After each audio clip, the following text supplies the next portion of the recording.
Vous est-il déjà arrivé de jurer que quelque chose s'est passé d'une certaine manière pour découvrir plus tard que c'était faux?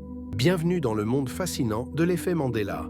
L'effet Mandela, c'est cette étrange illusion collective où un grand nombre de personnes partagent de faux souvenirs. Le nom vient de Nelson Mandela lui-même. Beaucoup se souviennent à tort qu'il était mort en prison dans les années 80, alors qu'il a en réalité été libéré et est devenu président de l'Afrique du Sud. Étrange, n'est-ce pas? Mais pourquoi tant de gens se trompent-ils sur des faits aussi communs? La réponse réside dans notre mémoire. Notre cerveau est comme un ordinateur. Il stocke des informations, mais il peut aussi les modifier.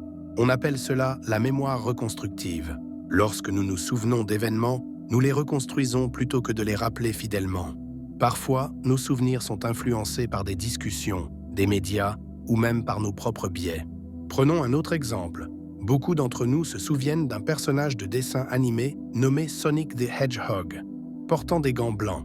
Pourtant, certains se rappellent qu'il portait des gants de couleurs différentes. Pourquoi cette confusion? C'est simplement notre cerveau qui comble les vides avec des informations similaires. Les mathématiques jouent aussi un rôle ici.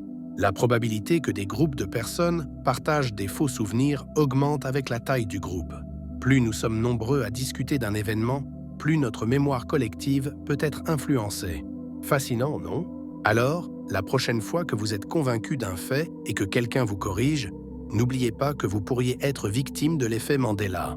Cette illusion collective nous rappelle à quel point notre perception de la réalité peut être trompeuse. Qui aurait cru que notre mémoire pouvait nous jouer de si drôles tours?